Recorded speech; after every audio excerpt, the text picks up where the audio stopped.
What's up, everybody? This is Odell and Sierra, and this is a very special time. Do y'all hear that? Do you hear it? Mm. I don't hear anything because I have angels as in-laws. My in-laws are angels. Our anniversary is tomorrow, right? Yes. Yeah, anniversary is tomorrow. We've been married for 12 whole years, and Sierra's parents said, "Hey, we'll come get the kids. Nobody has the Rona over here." And so we are alone together, enjoying life. But here's the thing we were talking about, because tonight apparently Jagged Edge and 112 are doing their verses or whatever. And Sierra, a long time ago, said that she didn't like the Jagged Edge song, Meet Me at the Altar. She said it's a horrible wedding song. But why is it a horrible wedding song? Because if you actually listen to the lyrics, it's kind of like this person is settling for you. Meet me at the altar in your white dress. We ain't getting no younger, girl. We might as well do it. And then as you listen to the verses, he's like, I've done it all. I've been with all these women. Frankly, girl, I'm tired of this emptiness. I finally just want to deal with you.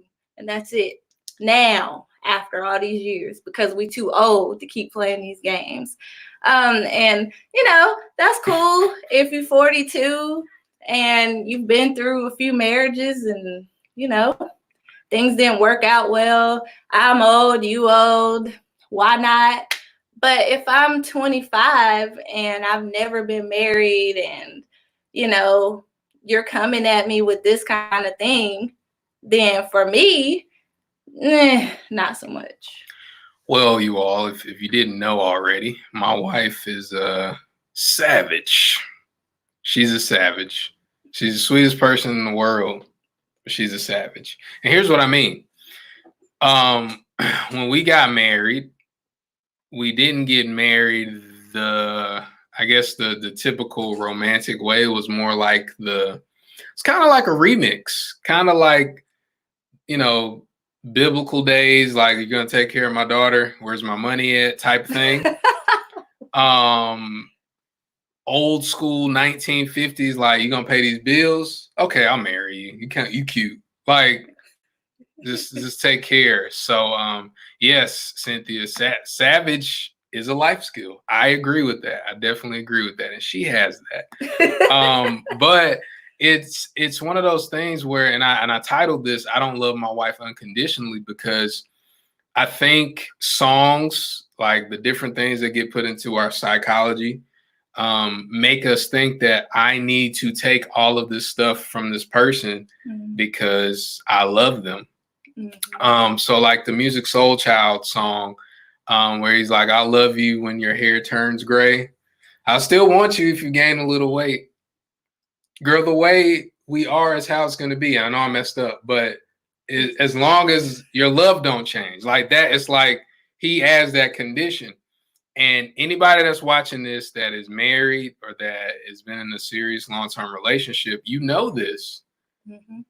If your man, your woman, your person starts messing up, you out. What are some things that if I did that you would be out? What are those things? Don't you love me unconditionally? No. No. I mean, I'm not gonna stand for abuse. You not paying the bills. Don't you love me unconditionally? That's not unconditional love. That is self-inflicted. But I'm trying to get my life together. No. If I'm abusing you, that means that I'm hurt. And I'm just lashing out on you. It does mean that it doesn't mean that I don't love you. That does mean that person has some type of inner turmoil and all of that going on. But at the same time, it's not okay for you to continuously object yourself to being in that type of situation just because you love that person. I get it. We can get you some help. And, maybe in the future when you get your life together, we can possibly come back together. Probably not, but I think that is something that I'm not going to deal with. If you're not paying the bills and you have the ability to do so, so if you're making money but you're I make withholding, money. yes, but you're withholding money from the household and just But these gambling debts, right, though. and just gambling all your money away while I'm working and trying to take care of the household, I don't think that's okay. If you have a terrible drug habit that is messing up our family and all of that, first we're going to try to get you help. I'm going to try to be there to support you and all of those things. But if you don't want to do any better, then I can't make you change. So that's a situation where you have to want to change, and I can't force you to do that. And I think a lot of people have been taught by the Greco-Roman myth of love, all these poems and love songs and all of these things that we see as young kids growing up, the Corey and Topanga, the Steve and Laura. Everybody wants that. But the reality is that things are not going to always be like that. You can have your love story, but it doesn't have to be where he's bringing me flowers every single day, or I'm writing him poems and songs all the time and sonnets and all these things. That's not realistic, especially when you have 3 children and jobs and all of these things. Sometimes you're going to have that. That's a good question, because as some of you don't know, I am in business for myself. I've done pretty good, but I've fouled up. Right. I said if you have the ability to do so. So if something happens where financially you are unable to do something, then the other person should step up and help. And, if things are going wrong financially in the family, you work to try to figure those things out together. I'm talking about a person that just chooses not to do what they're supposed to do in the relationship. Like, you make money, but you're like, no, I'm just gonna spend all my money on shoes and Jordans, right, taking trips and not put anything towards helping with the family. I want to talk about something that you kind of mentioned, and cassava strips, people. These are like potato chips, but these are like healthy potato chips. If you don't know, my wife is a holistic health coach. She be having me eat all sorts of stuff that it's not bad, but it's better for me. And so she introduced cassava strips, which are really good. But I think love and romance, and even throughout our marriage, we had different definitions of what that means, right? Like, if you're being romantic, I have written Sierra 2 songs.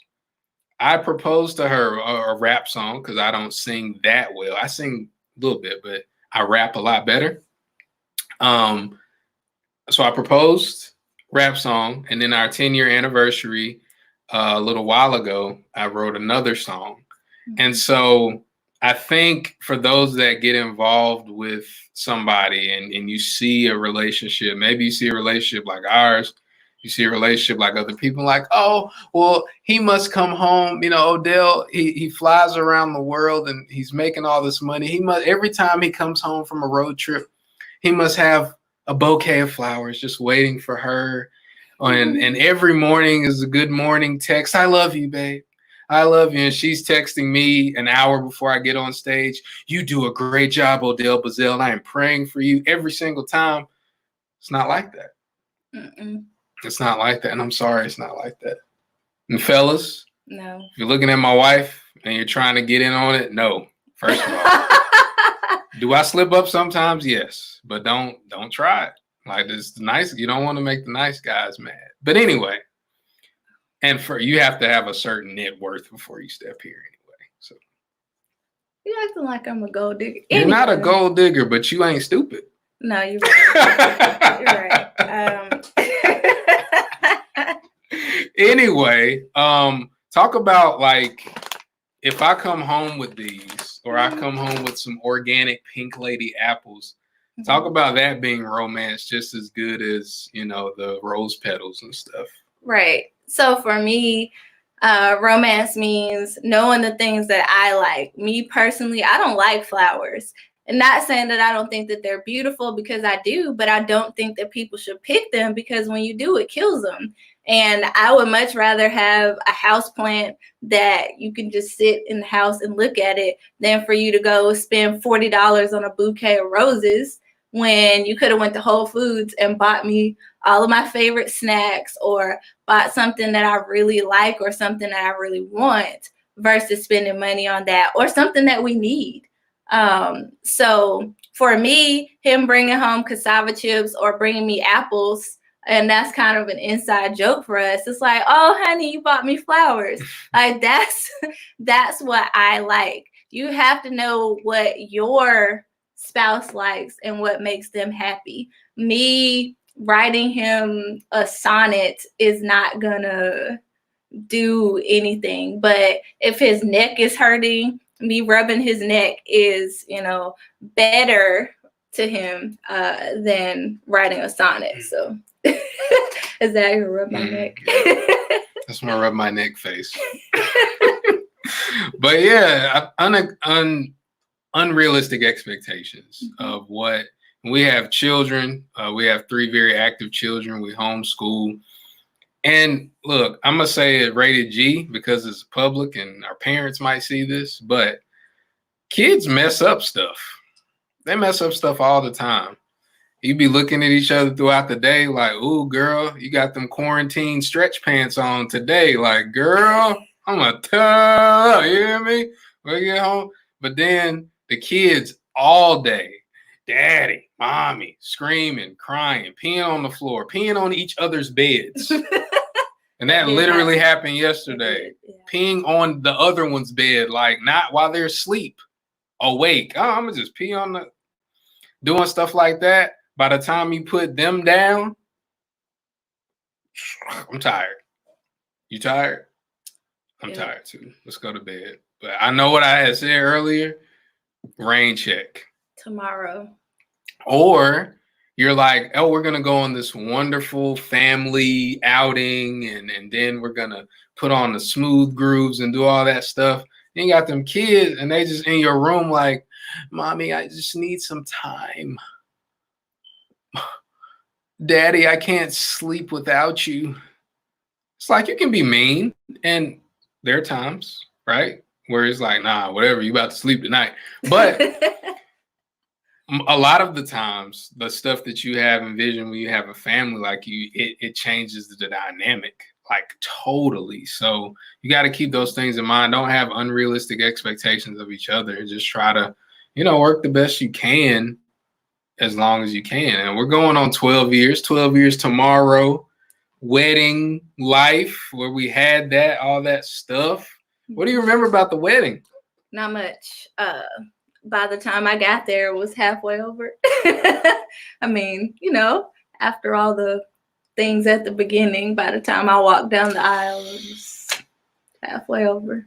Do you remember the song that you walked to? When I first saw you.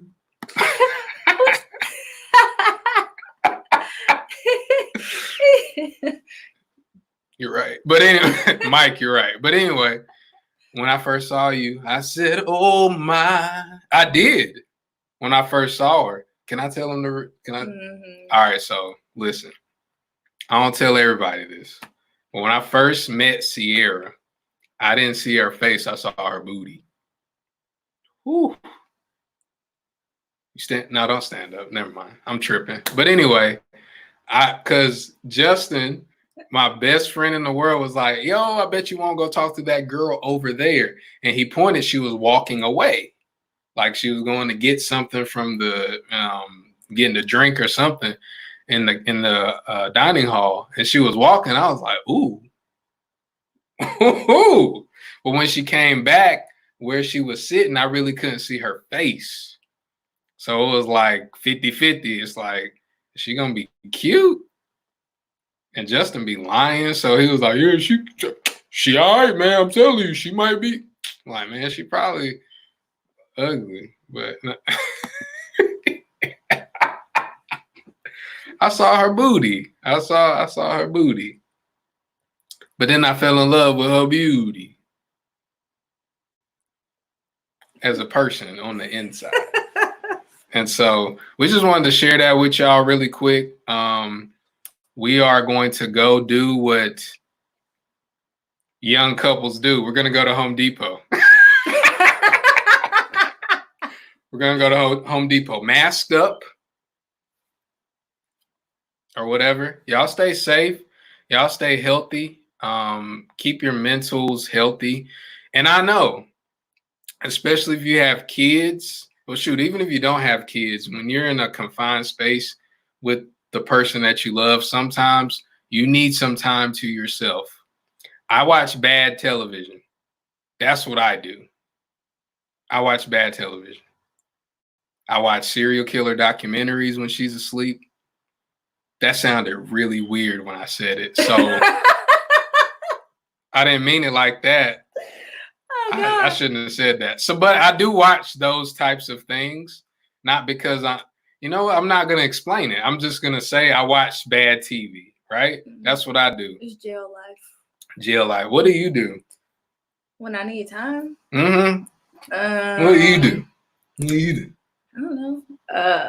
Lock myself in here or go in the bathroom. I'm going to tell y'all what she does. What do I do? Go to sleep? No. When Sierra, so I work, y'all know I work from grandma's basement. So I usually, depending on the week, I'll go to grandma's house about 8 o'clock, 9 o'clock, and I won't come home till like 5 or 6.